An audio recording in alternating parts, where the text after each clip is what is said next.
Saludos desde Euronews. Cortarle el gas o la luz a alguien era esta cenada una insolencia de mercado aplicado por muy prósperas empresas energéticas a usuarios que no podían pagar. Cortarle el gas, el combustible a todo un país, o más aún, a un continente entero, era una prerrogativa de ensayos de estrategas geopolíticos o de videojuegos apocalípticos. Ahora ya sabemos que el invierno que viene va a ser más que azaroso en Europa, mientras que el gran suministrador energético del norte de África, Argelia, guarda silencio, pese a un gasoducto por terminar que pasa por España. Pocos meses para normalizar relaciones España-Argelia, ahora muy deterioradas, Marruecos mediante. De la energía como arma van a tener sobradas pruebas en nuestro informativo de hoy. Y del balance del coronavirus en Estados Unidos, con 1 millón de muertes documentadas, también. Sumen a ello la aparición de infectados ahora difundida por el régimen de Corea del Norte y verán que los contagios siguen siendo un riesgo real. Comprobamos también que en tiempos de incertidumbre se intensifica el flujo de asistentes a lugares de peregrinación como Fátima, en Portugal. Las creencias religiosas siguen arrastrando también en Europa a decenas de miles de personas tras el cierre de 2020 por la pandemia a Fátima. Y han vuelto a acudir buscadores de consuelo y esperanza que no han conseguido encontrarlas en otra parte. Procesiones y celebraciones religiosas reciben a peregrinos que llegan de todas partes del mundo. Pero tenemos bastante más. Protestas sociales en Buenos Aires, vía libre a la ley que permitirá el suicidio asistido en Colombia, balance final de la explosión de gas en La Habana y las luces de Cannes dispuestas para una de las grandes fiestas del cine europeo. Acompáñenos ahora para ver las claves del día en 20 minutos. El G7 reafirma su apoyo a Ucrania y la Unión Europea anuncia una nueva entrega de 500 millones de euros en armamento a Kiev. Rusia deja de usar el gasoducto polaco de Yamal, fundamental para el suministro en Europa en caso de que haya problemas con la vía ucraniana. Colombia se convierte en el primer país latinoamericano en despenalizar el suicidio médicamente asistido. Desvelan la primera imagen de Sagitario A, el agujero negro supermasivo de nuestra galaxia, la Vía Láctea. El G7 decidido a acompañar a Ucrania hasta la victoria contra Rusia. En la reunión de las 7 primeras potencias del mundo en Alemania, tanto la anfitriona como el Reino Unido, Canadá, Francia, Italia, Japón y Estados Unidos han dejado claro que pretenden seguir apoyando a Ucrania contra la invasión rusa. Por su parte, Josep Borrell, alto representante de la Unión Europea para Asuntos Exteriores y Política de Seguridad, ha anunciado un nuevo paquete de ayudas a Kiev. Vamos a anunciar que nosotros desde la Unión Europea vamos a proporcionar un nuevo tramo de 500 millones de euros más para apoyar militarmente a Ucrania. Estos 500 millones se destinarán a armas pesadas. En este momento hemos proporcionado carros blindados, tanques, artillería y municiones. Armored cars, tanks, heavy artillery and munition. También el ministro de Asuntos Exteriores ucraniano, Dmytro Kuleba, y su homólogo moldavo, Niko Popescu, asistieron a la reunión como invitados.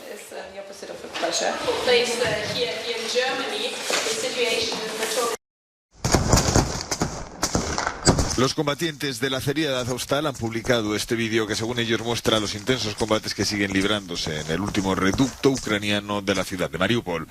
Con los civiles evacuados, el destino de los que siguen luchando en la planta es una incógnita.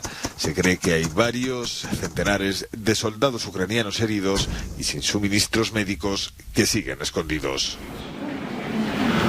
Las autoridades de la exrepública soviética sostienen que continúan los esfuerzos diplomáticos para rescatar a esos combatientes. Mientras tanto, sus familias exigen una acción urgente que les permita salir con vida. El padre de uno de los combatientes asegura que lo que está ocurriendo dentro no es una guerra, sino una masacre en la que se están violando todas las convenciones. En el este, muchas ciudades siguen viendo acercarse a las tropas rusas. El bombardeo en Bakhmut continúa y algunos de los pueblos de alrededor ya han sido tomados. La población intenta seguir con su vida, pero sabe que su libertad pende de un hilo.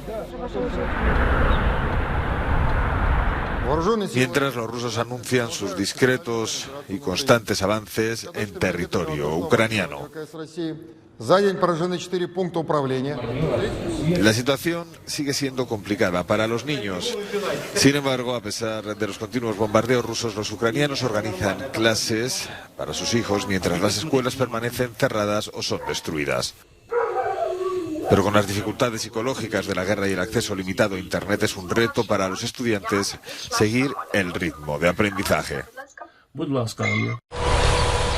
Rusia no utilizará el gasoducto Yamal que pasa por Polonia para suministrar gas a Europa. Es la respuesta del Kremlin a las sanciones occidentales.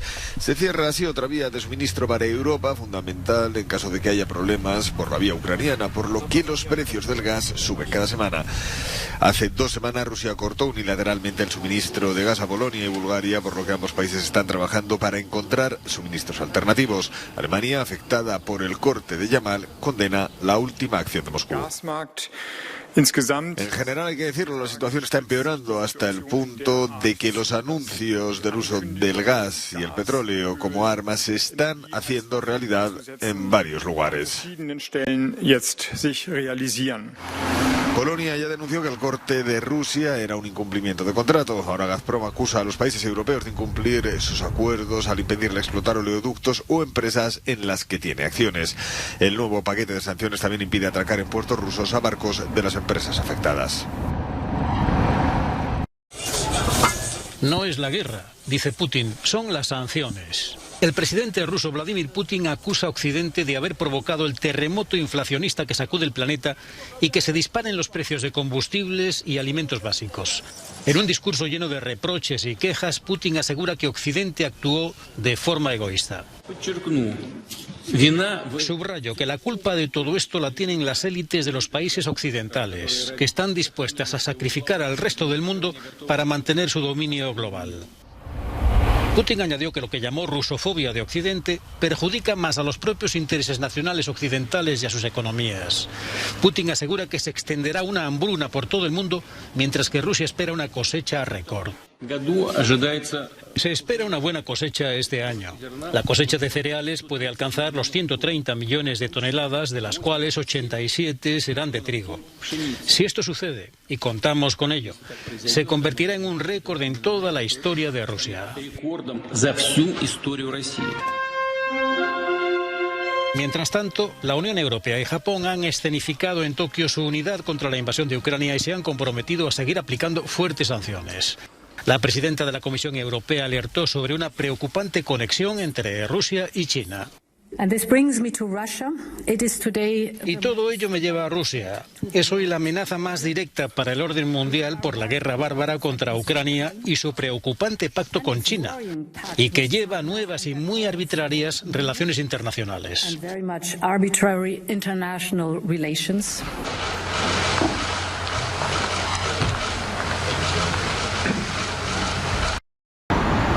Finlandia será muy bien recibida en la OTAN si finalmente se culmina su ingreso. Así lo anunció el secretario general de la Alianza Atlántica, Jens Stoltenberg, quien prometió que el proceso de adhesión sería rápido. Según recientes encuestas, 3/4 partes de los ciudadanos finlandeses apoyan la adhesión al bloque, que consideran una garantía de seguridad. Nos dará seguridad la OTAN, por supuesto, por eso quiero que estemos dentro. Creo que deberíamos haber estado en la OTAN ya en los años 90, cuando era posible. Estuvimos solos en 1939, no queremos volver a estarlo. Todos los veteranos que lucharon y sobrevivieron a la Guerra Fría dijeron nunca jamás vuelvan a estar solos. Algunos expertos temen que una nueva ampliación de la OTAN aleje la perspectiva de un acuerdo pacífico en el este de Europa. El Kremlin también lo ha criticado. Hemos dicho en repetidas ocasiones que la expansión de la OTAN y el acercamiento a la infraestructura militar de la alianza a nuestras fronteras no hace que el mundo y sobre todo nuestro continente euroasiático sea más estable y seguro. Esto es inequívoco. Hay una instrucción actual del presidente ruso y del comandante en jefe de desarrollar una lista de medidas para fortalecer nuestros flancos occidentales en conexión con el fortalecimiento del flanco oriental de la OTAN. Es decir, la OTAN se está moviendo en nuestra dirección, ha dicho Dmitry Peskov. El respaldo de los líderes finlandeses al ingreso del país nórdico en la OTAN ha llegado con el telón de fondo de la invasión rusa de Ucrania. Se espera una decisión formal el domingo. Moscú dice que se verá obligado a tomar represalias para frenar las amenazas a su seguridad nacional.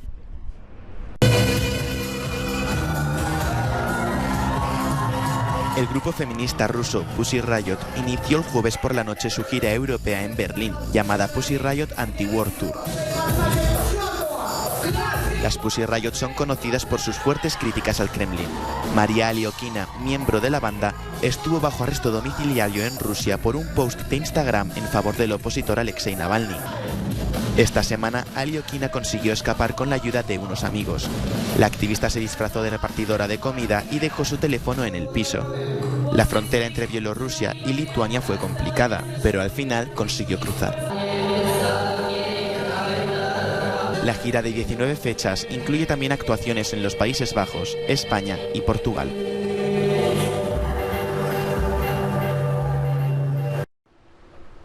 Estados Unidos acaba de superar la sobrecogedora barrera de 1 millón de muertos debido a la COVID-19. Lo hace en un momento en el que vuelven a aumentar los contagios de la variante Omicron, pero con efectos mucho menos graves y con una población que lo único que quiere es pasar la página de la pandemia. Estas imágenes de la primavera de 2020, cuando la gente angustiada hacía cola para hacerse test y las calles estaban vacías, parecen ahora de otro mundo.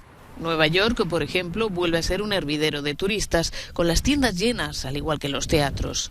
Tenemos que seguir vigilantes, ha advertido el presidente estadounidense Joe Biden.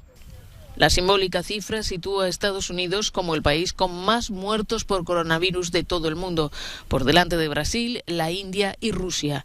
Y eso pese a la vacunación generalizada, con 2/3 de la población totalmente vacunada y más del 90% entre los mayores de 65 años.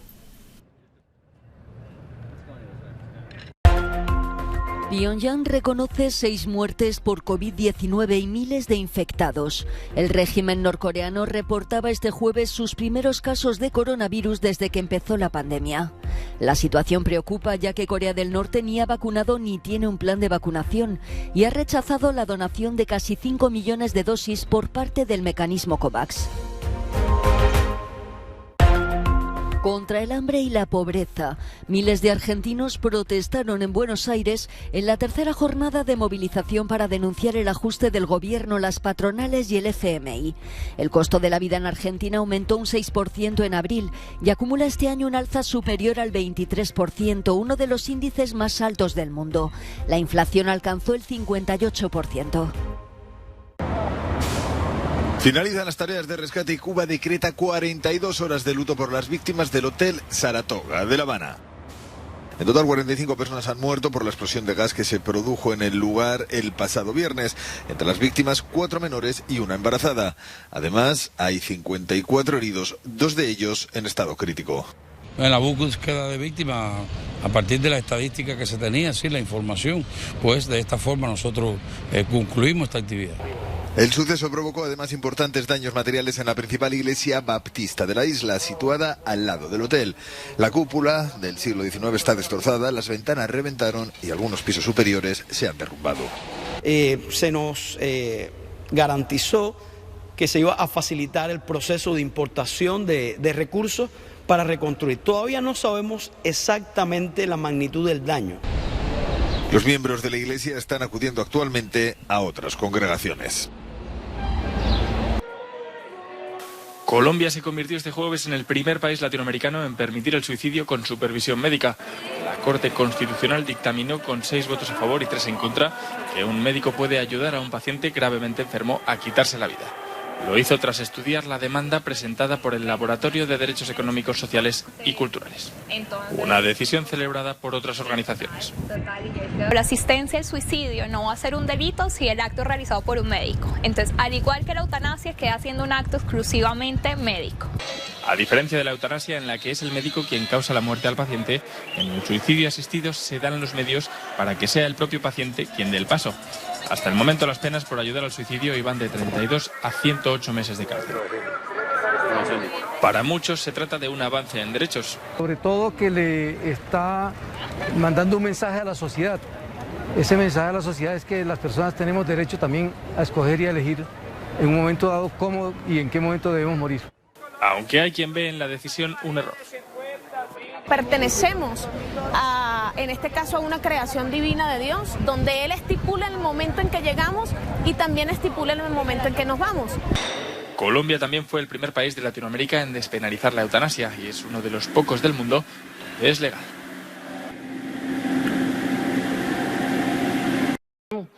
El lunes que viene... Venezuela va a vender hasta el 10% de las acciones de algunas de sus empresas públicas, incluidas las compañías petroleras y gasísticas. El presidente Nicolás Maduro argumentó que esas empresas necesitan recapitalizarse y extendió la oferta a inversores internacionales. Fue el anuncio que hice que vamos a sacar entre 5% a 10% de las acciones de varias empresas públicas para la inversión nacional, fundamentalmente, o internacional. Y usted se podrá convertir en inversionista. Necesitamos capital para el desarrollo de todas las empresas públicas. Necesitamos tecnología, necesitamos nuevos mercados y vamos a avanzar. Bajo el gobierno del difunto Hugo Chávez, cerca de 1.200 empresas fueron expropiadas en numerosos sectores, entre ellos el petrolero, que es la piedra angular de la economía venezolana, pues supone el 95% de sus exportaciones. El chavismo también instauró una política para desincentivar la presencia de compañías internacionales en el país. Una política que Maduro se replantea ahora porque necesita dinero de forma urgente para relanzar su industria energética, muy deteriorada por falta de inversiones. Venezuela es el país con las reservas de petróleo más importantes del planeta, lo que le ha vuelto muy interesante en un momento en el que los precios de la energía se han disparado y la demanda de nuevos suministradores es muy elevada. Incluso Estados Unidos trata de tender puentes con Caracas tras años de bloqueo y duras sanciones. Se llama Sagitario A y tiene un diámetro de 44 millones de kilómetros. Es un agujero negro en el centro de nuestra galaxia, la Vía Láctea, y así ha sido presentado en sociedad. Esta es la primera imagen desvelada del agujero negro supermasivo, un espacio del que nada, ni siquiera la luz, puede escapar. En ella se observa un anillo no perfectamente esférico, amarillo y naranja, con 3 puntos más brillantes. Sagitario A es el segundo agujero negro jamás fotografiado. Posee 4,5 millones de veces la masa del Sol y se encuentra a unos 26.000 años luz de la Tierra. Los científicos no pueden ocultar su emoción por lo extraordinario de la evidencia que aporta pistas sobre el aspecto y funcionamiento de estos gigantes. La imagen se ha conseguido a través de 8 radiotelescopios sincronizados de todo el mundo en una impresionante validación de la teoría de la relatividad de Einstein. Se cree que casi todas las galaxias tienen un agujero negro en su centro. Fue este mismo grupo internacional de científicos el que dio a conocer en 2019 la primera imagen de un agujero negro desde una galaxia lejana. Imagínese entrar en un restaurante y encontrarse con toda la variedad culinaria de Europa. Eso es el Restaurante Europa, inspirado en el Festival de Eurovisión, acoge cada noche cenas benéficas en una antigua cervecería de Turín con un menú paneuropeo influenciado por las cocinas de todos los países que participan en el concurso. Así que un poco de fusión, un poco de herencia de las abuelas ucranianas, son bolas de masa hervida ucranianas, ya sabes, vareniki, es algo tradicional en Ucrania, nos dice Ksenia Amber. El italiano Nicola Bonora prepara un plato típico revisitado, cerdo de caserta aliñado con una técnica asiática, una salsa agridulce, algunos espárragos verdes de Bassano que se pican con cebollino y limón fermentado para dar al plato algo de acidez. El portugués Pedro Almeida le pone a todo un toque de saudade y dice: siempre, siempre, la saudade es una cosa que nos emociona y bueno, Portugal es Portugal por eso, así que estoy muy orgulloso de representar aquí a Portugal. Restaurante Europa es un verdadero ejercicio de sabores inspirado en el deseo de superar las fronteras y celebrar la unión de diferentes culturas. La cocinera ucraniana Ksenia Amber abandonó su hogar en Odessa a principios de este año, dejando atrás a su marido y a su familia. Está decidida a prestar ayuda apoyando iniciativas para las personas que huyen de la guerra. Creo que vamos a ganar este dinero para ayudar a algunos refugiados y eso es un buen trato. Eso es todo lo que puedo hacer. Los fondos recaudados por el Restaurante Europa se donarán al World Center Kitchen, un proyecto de José Andrés, el cocinero estadounidense de origen asturiano, que da de comer a las personas en las crisis humanitarias y climáticas. Estos días apoya a las familias que huyen de la guerra. El próximo martes se inaugura el Festival de Cannes, que este año celebra su 75 aniversario. Desde 1946, los mejores actores y directores han pisado la alfombra roja del mayor certamen del mundo. Películas procedentes de los 5 continentes, desde el cine de autor hasta las superproducciones, se proyectarán durante 12 días con una competición oficial por la Palma de Oro y numerosas secciones paralelas. Si amas el cine, este lugar es el cielo. Para mí este ha sido el mayor festival de cine y el lugar donde se busca el gran cine. Me di cuenta de que esto es de lo que se trata, aquí es donde todo empieza, esto es básicamente el centro neurálgico del negocio. Fue mi introducción al mundo como artista, como actriz, sentí que mi carrera había nacido en este festival. El Festival de Cannes también acoge el mayor mercado del mundo para la industria del cine. Cóctel de negocios, glamour y arte. Y Cannes ha sido a menudo una plataforma política para los derechos de las minorías y para los derechos humanos, como en 2018, tras el movimiento Me Too. Hoy estamos juntas en estas escaleras como símbolo de nuestra determinación y nuestro compromiso con el progreso. Este año la guerra de Ucrania también está presente en la sección oficial. Estamos contentos, es una coincidencia, porque la selección de una película en Cannes sigue siendo una selección artística. Hay 2 películas ucranianas aquí. Una de ellas es una película que evoca la guerra en el Donbass hace 1 año, 2 años, 3 años, pero que se podría pensar que se rodó hace 15 días. El jurado está compuesto por 10 personalidades del mundo del cine y presidido por el actor francés Vincent Landon, protagonista de Titán, la ganadora de la Palma de Oro del año pasado. Tendrán que elegir entre las 21 películas que optan al premio principal. El veredicto final se conocerá el sábado 29 de mayo.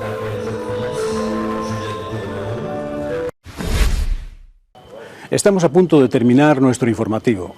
Pueden continuar con nosotros en el canal de Euronews o en YouTube y el resto de las redes sociales. Les dejamos con nuestro no comment que nos llega desde Pekín, donde podemos ver el miedo a un confinamiento general de la población en el asalto a los supermercados para intentar aprovisionarse de alimentos que les permitan estar en su casa en un confinamiento que todavía no es oficial. Gracias por acompañarnos y buen fin de semana.